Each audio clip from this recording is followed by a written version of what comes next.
ஏன்னா இந்த சிங்கப்பெண் அதிரடி படைங்கிறதே வந்து ஒரு ஒரு எடுத்துக்காட்ட தான் சொல்ல முடியும். ஏன்னா முதல்ல எடப்பாடி ஐயா அவர்களுடைய ஆட்சியில வந்து பாத்தீங்கன்னா அம்மா பெட்ரோல் அறிமுகப்படுத்தினாங்க.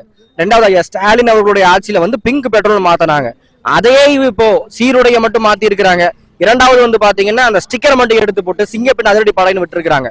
இப்ப அது மூலமா என்ன மாற்றம் வந்திருக்குன்னு பாத்தீங்கன்னா சீருடையிலே ஸ்டிக்கர்ல மட்டும்தான் மாற்றம் வந்திருக்குது.